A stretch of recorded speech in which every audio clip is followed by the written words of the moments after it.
I am Vinnie Tortorich. Folks, your good intentions have been stolen, but don't worry. I'm here to help you get them back. You may be soft and succulent at the beginning of this process, but hang in there. Before long, you will be lean and mean, guaranteed. Who was that? Hank Jr. Okay. Are you guys close personal friends? And did he say, Vinny, I want to write a song about your life? About who you are as a man?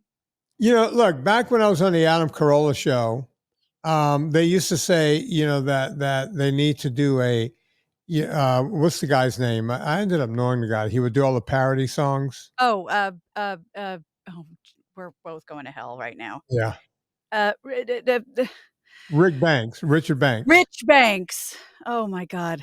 So people say, "Oh, Rich Banks," and he did do a song on me, but I said, "There's no need to do a song on me because there's Born on the Bayou." Right. That's the song. That's right. You can't. The parody song was already out there. Yeah, you can't improve on that. Yeah, that's it.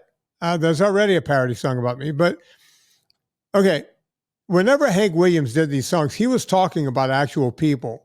I'm guessing the song about making love to your drummer. My guess would be, remember the whole Rumors album? Sure. Fleetwood Mac, yeah. Biggest album that year and the whole thing. That was around the time of that song. They were all sleeping with each other. Oh, yeah.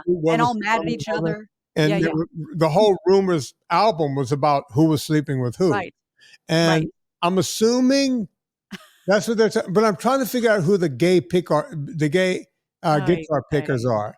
That I can't help you with. Yeah. And then he goes right into the disco era and the whole thing. And yeah. So when was that song written, you think? Probably 1975, 76. What?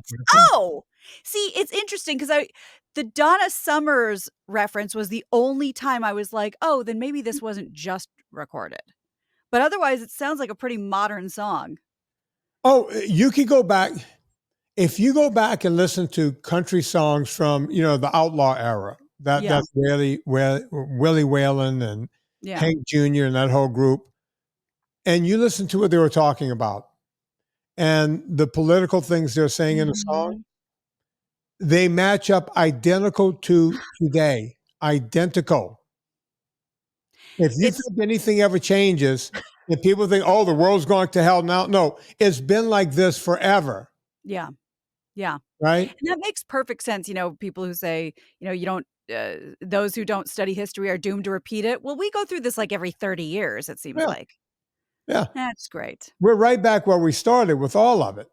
All the time. That's why people are, democracy is on the edge of a knife blade and we're about to. And I've been hearing that since, I was a kid in the 1960s. Everyone around me, every one of my dad's students were hippies.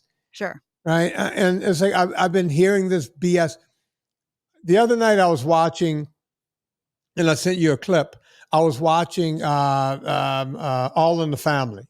Oh my God, you did. You did send me a clip.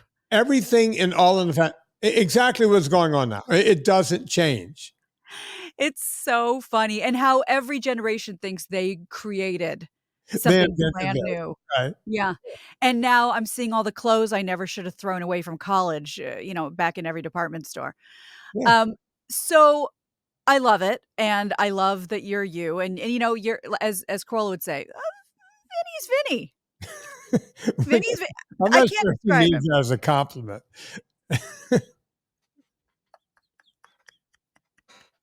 If there was ever somebody who could and should take that as a compliment, you are unapologetically you, which is why everybody loves you. I love you except for one thing. Oh boy. What did I do? Okay.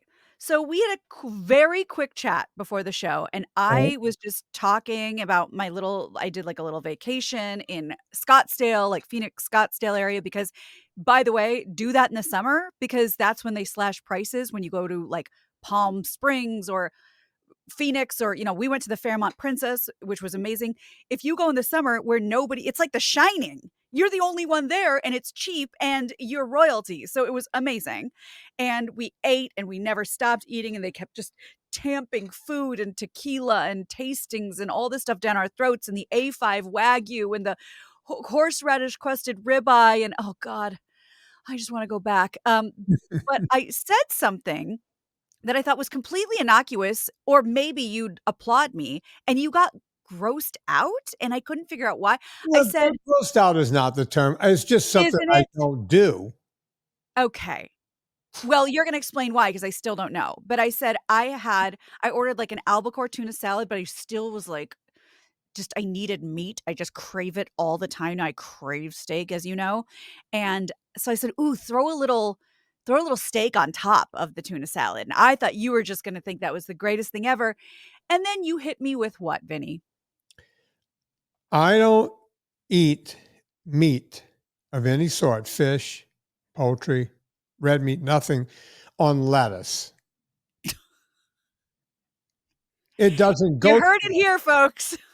Every time you've had a Cobb salad or a Caesar with some grilled chicken on it, or maybe some salmon or something totally normal that sounds really, really good, Vinny is out. Look, I would love a Cobb salad. I could kill a Cobb salad right now with the cold cuts in there and Oh, everything. yeah. So yeah, No, that's that's a I chef guess that's a salad. caveat here. I'm talking like the grilled chicken and the egg and stuff. You Yeah, would nah, no, no, not so not gonna do it. is it a hot meat versus cold lettuce? What if Uh, I yeah, chilled the it meat? doesn't go. Like I'm gonna take it. I'm gonna take it to a whole. Let me take it to a level that. So for this whole episode, I guess is going to be about food and what Great. people are willing to do. Okay, let's say I was out somewhere and there was a taco bowl I can get. Like they'll Sure. put it in the fried Shell. shell of some sort. Yeah. But inside they usually have a bed of shredded lettuce Yeah. and then the taco meat, and then they throw in the cheese and the Right, a salsa. jalapenos and Yeah. what have you. Okay, tomatoes. I will when I make taco bowls at home. Number one, I don't do the shells because I'm not going to eat the shell anyway. Yeah. Yeah. So what? I just put it in a bowl, Like an actual bowl. right? And I put my cheese. I put tomatoes. So I'm not adverse to having vegetables and meat mixed together. Okay. I'll put my tomatoes a fruit, and I'll put my avocado also a fruit, Sure. and then I'll hit it with my creme fraiche and cilantro and call it a day, and some jalapenos as I like to call them, Okay. and I'll eat it. So you have jalapenos on there, you have cilantro, which by the way is a leafy green, but they're chopped up. An herb, yeah. It's an herb. Serena calls it coriander. So we get a little bit of that on there, and it tastes like a taco salad. I But don't need the shredded lettuce. It ruins it for me because when you put hot meat on lettuce, you're causing a wilting effect. true. And That's true. if the meat is cold, I don't like cold meat. Now, listen, I like to let meat temper down to not room temperature. We let it Let it rest. rest and everything. I don't need my meat steaming, piping hot. Okay. But the only way meat will ever work on that is to be cold. I don't like to eat cold meat. But what about just, like, some cold chopped grilled chicken sprinkled on your salad? No, absolutely not. There's no need for it whatsoever. Okay, I'm gonna go off the track a little bit just because I wanna see how far this goes for you. Okay. What about, like, a scoop of chicken salad on a bed of lettuce? I Or chicken usually don't salad? eat chicken salad because it's full of mayo and seed oils and everything. Serena will make a chicken salad here, but there's no lettuce underneath mine at all. It'll just be a scoop. Serena makes it by taking either creme fraiche or sour cream or something, Oh. putting Anna's, dill stuff. Oh, yeah, the She'll dill. make she'll make a thing fresh, Right. right? So I never get chicken salad out at a truck Like in stop a or container or yeah. you're right. I would never buy it from Whole Foods or anything like that. It's full of But crap. but you're a purist. It's so funny to say I would never buy it from Whole Foods because it's full of crap and everyone associates Whole Foods. People think it's Whole Foods. It's got to be good. Go to their, Serena, went to their hot bar over when Yeah. we were living in Woodland Hills. And she got a person over. She goes, my husband's allergic. She lied. My Mhm. husband's allergic to seed oils. Can he will end up in the hospital. Can you find out what has everything in that hot thing that What? full of seed oil, everything. Everything. That's a bummer. Even to the point, I remember her saying, this was like 5, 6 years ago, even to the point where things that didn't need to have an oil at all in it were added. somehow. Yeah. Okay. Yeah. Interesting. So, yeah. That's If you think you're going to Whole Foods to get away from, it's Whole Foods, it's got to be good. Yeah. Think again. Erewhon, Sprouts, go down the list. Mrs. Gooch's, if they're still around, on and on. And I'm just throwing the name in. I have no idea if I'm right or wrong, but like the Trader Joe's prepackaged stuff, who knows? Don't assume that it's all, farm to table. No, it's not. That's why I don't buy anything that's been processed in any way, shape, or form, because there's a large possibility that crap is in it. Look, right now, I'm taking an iron supplement because my red blood cells aren't back yet. Right. So it's so funny. I wrote to my doctor, said my white blood cell counts are up, my this is up, but my hematocrit and my red blood cell is still in the tank. And I said, should I be taking an iron supplement? He wrote back, that's a great idea. Take 325 milligrams of ferrous sulfate twice a day. It's like, okay, doc. Had you not said anything. Yeah. Gina, I don't mean to get off. Folks, just know, advocate for yourself. The whole way through this, I have a top-rate cancer specialist. You got to remember, these people, they have so many people they're trying to save their lives. They're not just looking at you every day. They're not just thinking about you. They got 1,000 things on their mind before they get home and have to deal with family and life and everything else. Right. Look, when they had me on the prophylactic drugs, I got him to look at my chart because I looked at my chart and went, I don't need to be on these things. So you're still not on it? Nope. Oh my God. Nope. And there was a little bit of pushback, right? The nurse had to go ask and. Because she can't give that. She was like, no, they put me on a prednisone for 2 days and that screwed me up. I told the story. Yeah. And then I said, look, I'm now taking something prophylactically, which means I don't need it until I need it. That's number one. And instead of taking me off, you guys added another drug to counteract the effects of that. How about you take me off of everything? She goes, let me ask the doctor. They wanted me on those drugs for 6 months. Gina, I'm back to almost normal life.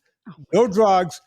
All my numbers are coming back in a big way, except for, and by the way, he noted, my doctor, wow, for a 62-year-old man or a man of any age, your numbers are striking and they're coming back fast.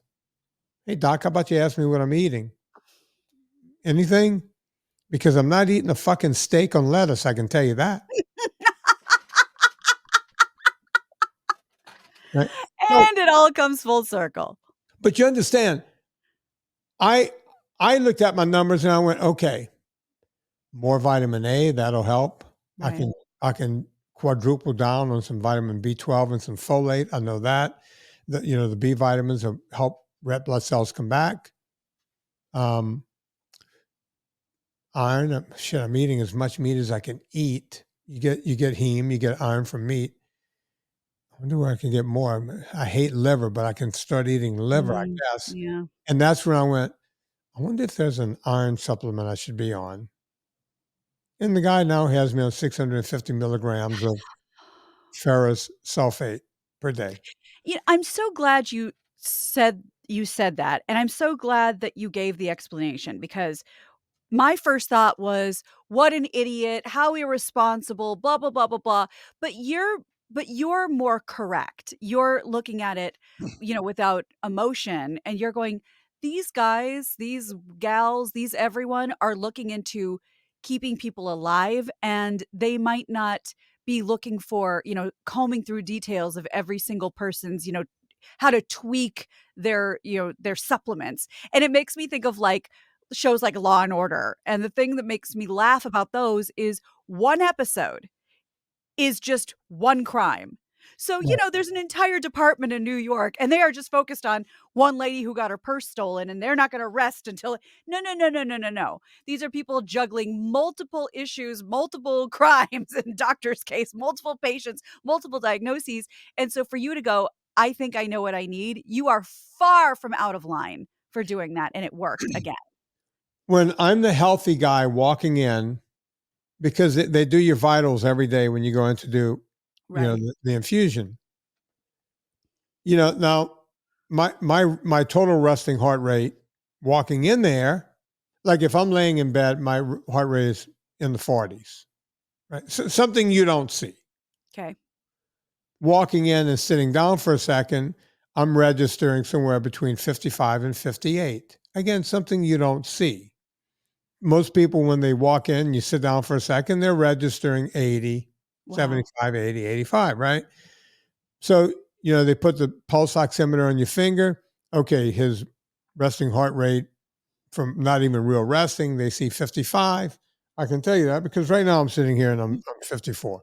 Yeah, he's watching it. It's on my watch. So the pulse oximeter is showing 99 or 100. They see blood pressure at, 114 over 72. As a matter of fact, the woman's looking at it every day. She goes, wow, it's exactly the same as yesterday. It's exactly the same because my life stays the same every day. Right. You're I'm consistent. super regimented, diet, exercise, diet. Okay. I'm not asking everyone to be me, but when a doctor sees, oh, super healthy guy in here and he's taking this chemo and, it's like he's riding a unicycle around the thing while he's taking the chemo. They're not looking at me, right? Yeah. I'm the Right. guy you don't have to worry about. Right. You go Right? to the bottom of the priority list because you're doing great. Yeah. There's no 4-alarm fire here, Right. right? This old hag is coming, this old guy's coming here every day and pulling numbers, right? Numbers aren't changing. He's doing fine, Right. right? You're totally right. And when the nurse would call me, how do you feel? And I would say, yeah, while I'm talking to you, I'm on my spinner. You don't hear that from chemo. You just don't hear it. No, you're not. Yeah. So I've always heard I that. go to the back of the bus, right? Yes. And Yes. that's it. But there's other people we need to deal with. Thank you for but again, like, you're so right, because my first thought, like so many, is just to lash out and go, "Ah, they're not even paying attention. Do they even give a shit?" And you're absolutely right. There is no reason for them to be looking at you. I mean, yes, they should be studying you to see how they can improve everybody else's lives. But in terms of fixing you, nobody's looking at you. Right. They're assuming I'm going to be fixed. Exactly. And rightly so. He's going, wow, your numbers are coming back way faster than we ever see. Right. Yeah, but they don't care, right? They just don't care about that. Because they haven't been, for lack of a better word, indoctrinated to care. They've been indoctrinated on the things that Dr. Drew will tell you. They spent 14 seconds on nutrition because they're busy saving people's lives, but it's a little bit backwards when you think about it. When I was a kid and I used to ask, just because you think your parents know everything, and I'd ask my mom, why do people get cancer? And this was in, 80s and 90s, and she would go, I don't know. I think it's totally random. You never know. It's just your numbers up and you get cancer. Well, my God, you fast forward a couple of decades and nothing could be further from the truth. I mean, when we talk about present company excluded because you don't eat this, seed oils, Right. and inflammation and all of these things were like, I didn't even know to look for that. And no one knew to look for things like that they were so inflammatory. Who knew? It's sunflower oil. I love sunflowers. That sounds like a great oil. Yeah. Look, when Kate Shanahan first came on this podcast 2,500 episodes ago, she used to come to Anna's house, to Anna's studio when we used to record there on Sundays. Kate walked in and started yapping about seed oils. I didn't know much about them. That was like 11 years ago. Yeah. And it's now it's not mainstream by a long shot, but now people are talking about it. You know how I'm on every Facebook group that I'm even remotely interested in? Well, I found a interesting, like, bioengineered food Facebook that I'm in, things like to stay away from. There's many seed oil Facebook groups. So it's catching on. Oh, it is. But if you would have brought it up just a few short years ago, no one, look, if you would have caught me back in 2007, I was still buying Udo's oil from Whole Foods, and taking it by the spoonfuls as my omega. Now the only omega, my company makes an EPA DHA that's made of only fish oil and krill, right? And I take a lot of mine. I take way more than I recommend to other people to take. I take 8 a day. I take 4 in the morning, 4 at night, right? I believe in having my EPAs and DHAs way up, right? But to that end, I mean, you said 2007 when you started coming into Corolla, 2015, 2016, we also were like, this guy, okay, he needs to pull it back a little bit. What is even a seed oil? I've never even heard of that. Right. It's fine. How bad could it be? I was telling that I was on just a week or two ago, and I said, Adam, think about. I said, if Gio goes back and just pull clips of me, I would mention the WHO, and you guys didn't know what I was talking about. Nobody knew the WHO when I was yelling about the NIH, WHO, all these different groups. And I think one time they even made a joke. The WHO? You're talking about the WHO? The WHO? Nobody. I was yelling. Now everybody knows about the WHO. Right, because of COVID and how the World Health Organization got their claws into that and everything else. Adam talks about the WHO all the time. When I brought that up in 2015, it's like, hey, Chris, hand him a tinfoil hat. Gary, you guys have a tinfoil hat back there? I was talking about stuff on that show that nobody cared to know about. Nobody cared. Right? Nobody knew to care. And then you go, no, the World Health Organization. You go, my first thought would be, don't you dare besmirch a group called the World Health Organization. Yeah. Obviously, they have your best interest in mind. Yes. What are you, some sort of conspiracy theorist? The World Health, it's in the name. What are you going to say that's going to change my mind?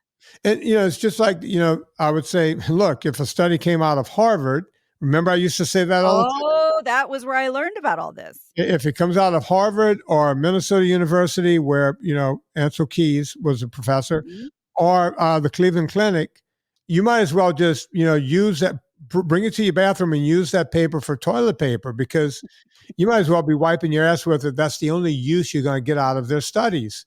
They're lying to you, right?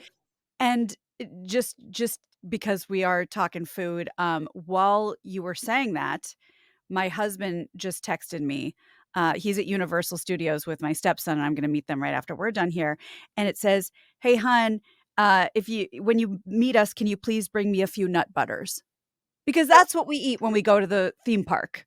No seed oil in that. That's all coconut oil. You get medium coconut fries. He goes, like 5 of them, please. If you overdo it, we should probably check. He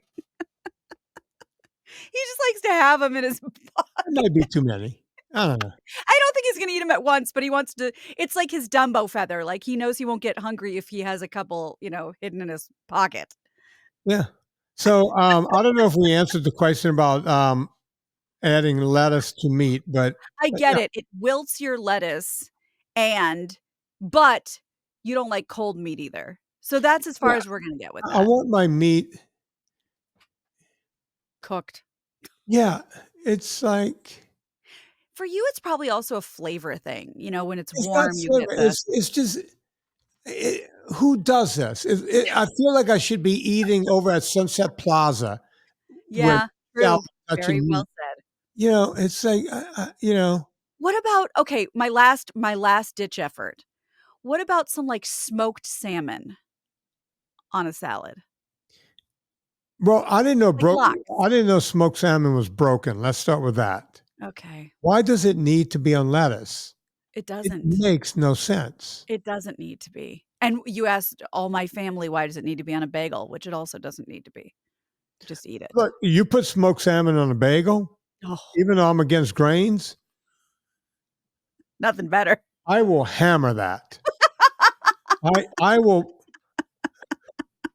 I will put that away so fast. Oh, that is delicious. It's great. A really good bagel. Now, listen, folks, I haven't had, as a matter of fact, I make bagel-less bagels. Yeah, I haven't mastered those. How do you do it? Okay, you don't try to fake anything on the bottom. Right. You just have the smoked salmon, and you have all of the accoutrement. You have I like the white onions criced up. Oh, yeah. Little I capers, like maybe? capers, some cheap caviar spread Ooh. around that. And the whole thing. There are ways to do it without having the bagel, and you would eat it and go, "Oh my God, I can almost sense that the bagel is here," Yeah. but it's not. Well, you would never do this because you would say it's not broken, but I like to do, slices of a nice thick slice of cucumber with some cream cheese and some, poppy seed and garlic and smoked salmon on that, just like little hors That's d'oeuvres. delectable because, some people do when you go to parties, Yeah, they'll have like the little little past hors pancake. d'oeuvres. They'll have Oh, a little yeah. cake on the bottom, Yeah, and the they'll blintz, put yeah. yeah, the blintz. And yeah, you Yeah, know, they're great. if I'm gonna eat a grain at a party, that's gonna be it. And if I once every, I don't know, 3 years say, "Screw it, I deserve a bagel," you can bet that for the next 3 days, I am moaning in my bed and on the bathroom floor. It always it there it you don't there are no freebies, everybody. No. There's no And mulligan. look, when you say, "Well, Vinny, how often do you have this?" I don't remember a time in the past decade where I've done it, to be honest. Yeah. I can't think of one bagel I've had in the past 10 years or blintz or anything. The little bellinis, but I will say, everyone who says, "Oh, keto bagels and just use the, whatever, the yogurt and the yeast," I've tried it. For me, they're Yeah. horrible. I'd Yeah. rather, like you said, I'd rather not try to, recreate the real thing. Just eat the toppings. That's all we want anyway. Yeah. Yeah. So, yeah, hopefully we cleared up why I don't touch. And the only time I will eat a salad is at the end of the meal, Yeah. you know? Because look, we talked about that, but we got screwed up. I don't understand the appetizer at The all. salad as the appetizer. Right. Because the reason you walk into a restaurant is because you had an appetite. Right. It's not like you go, you know what, I'm full, but I think we'll stop into Larry's restaurant here and have something to eat. Now I need to figure out I better eat it. I need to get something to get my appetite going. Let me have an appetizer. Yeah. That never made sense to me at I all. I think for a lot of Americans, it's the only way we're gonna eat it is if we're so hungry, we mow through it while we're waiting for our main meal, but it makes so much more sense to eat salad at the end of the meal when you're like, "Oh god, I'm about topped off here. All I can handle is my side salad," and then you're good. But you see, Gina, I hate the feeling of feeling stuffed. Yeah, So that's another reason not to eat appetizers. I don't want to get full before my entree comes. 'cause that's the star. Yeah, you want to eat and feel sated. You don't want Yep, to feel stuffed. yep. I remember, in college when money was really, really tight. There were all you can eat Mexican restaurants around New Orleans, all you can eat Sure. Asian restaurants. And I remember going in there going, okay, I need to get my 375 worth here. 370. And you would just eat and eat and eat. And I remember sometimes walking out to my car and just going, oh man, am I going to throw up? Yeah, I'm so stuffed. I can't even drive away from here. yeah. Is You're this? so uncomfortable. And I felt so, and look, I'm an atheist, but I grew up Catholic. And I was like, I get why this is a sin. This is a sin. Gluttony. Just because it was there Yeah. doesn't mean I had to eat it. Look, the commandments were there pretty much it's kind of, like I always say, country western songs keep white trash in line. That's why it's there. Teaches them how to live. The 10 Commandments are the same thing. It teaches people, look, do the right thing. Sure. Don't covet your neighbor's wife, meaning don't go home and jerk out to your neighbor's Yeah. wife. That's what that means, by the Yeah. way. Right? Yeah, If you look at what right. covet means, because what the Bible was actually saying, in my opinion, I could be wrong, is, hey, your wife might come in and catch you jerking off to the neighbor's wife, and then you're going to have real trouble. Wow. You are teaching me so much today. It's Don't unbelievable. worry, Gina. I got a lot where this comes from. So when it comes to, thou shalt not commit gluttony, they Yeah. were just saying, look, if you eat too much, your stomach is going to hurt. Yeah. That's all. That's what the 10. Give me another 10 commandment. Let's see if we can figure out what it really meant. thou shalt not, commit adultery, which is, you go farther than jerking off. Yeah. Yeah. Um, Because again, your wife can walk in and catch you and then boy, it's over. try to get her to forget that. 10 years from now, she'll do something to say, oh yeah, you mean like when you were sleeping with the neighbor's wife? Hmm? Or back when that was established, one of the many wives. Well, You don't want to piss off all of them. and then the other side didn't even work. The women didn't even have to follow 10 commandments because if she did it, we would have to go stone her to death by law. Right. Sure. Right. The men would get a high five. Women, not so much. No, I'm sorry to tell you, I don't have the 10 commandments memorized. Honor thy mother and father. Yeah. That was about clean your room. And that's all that is. You're killing me. Thou shalt not murder, a good one. Again, we can use a little more of that nowadays. Seems like everybody's trying to murder everyone. It's true. I don't really know what this one means because I'm not religious either. Thou shalt not bear false witness. Yeah. Don't lie. Is that what that means? Yeah. Oh, okay. Yeah. I should have looked that up earlier. Don't take the Lord's name in vain, which I don't think means what I thought it meant. Listen, people think when I say Jesus H. Christ over on X, it's like, no, I'm not taking the Lord's name in vain. That's not what that means. Everybody knows that it's a colloquialism, and it doesn't mean that.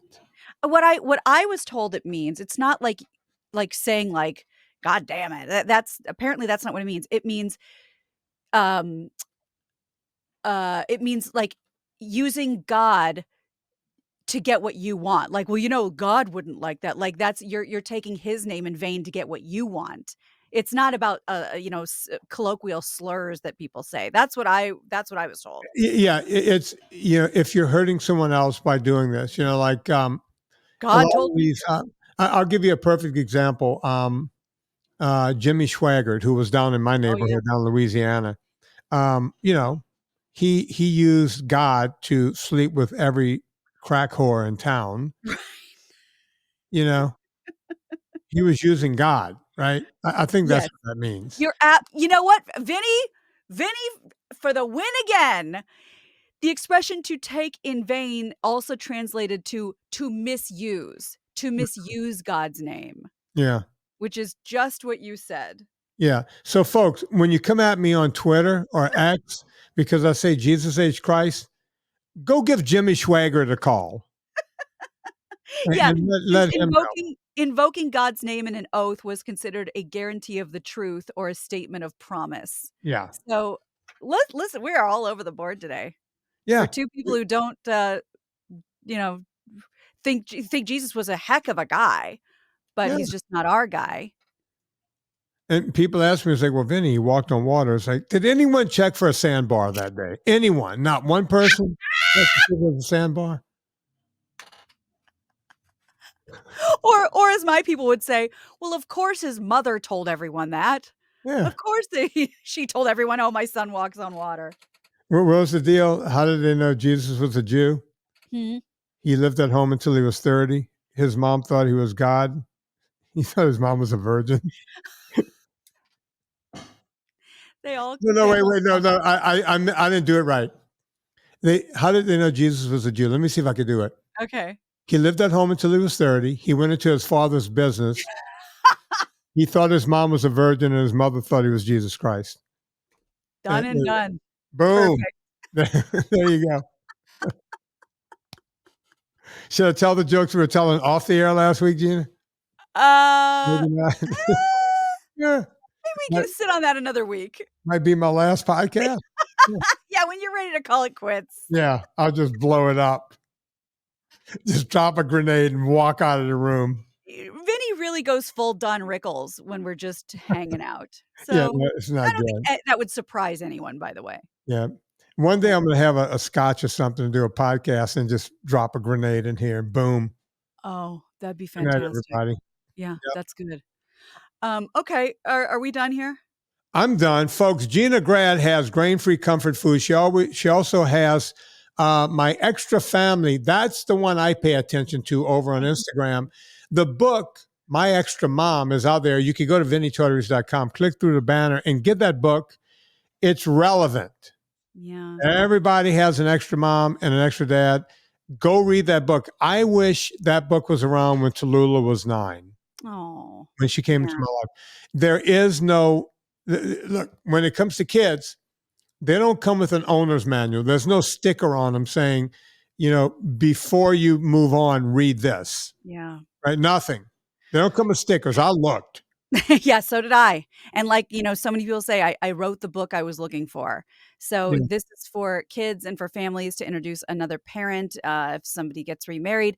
And it's for everyone. There's lots of fun stuff. The second half of the book is all fun family games, questions, and activities that my stepson and I still pull out. Right? He loves it. So thank you very much. And of course, get that on Amazon by going through VinnieTortorich.com's Amazon banner. Look, when this comes out next week, I have no idea if my movie is still not out as of the 14th when we record this. I'm looking for other venues, other avenues. I may go back to Gravitas. I may do other things. I don't know why Amazon is doing this, but as you know, I've always had a love-hate relationship with Amazon.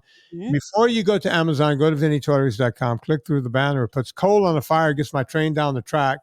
On behalf of Gina Grad, my name is Vinnie Tortorich. Put life into living, and let's do it with just a little bit more of Hank Jr.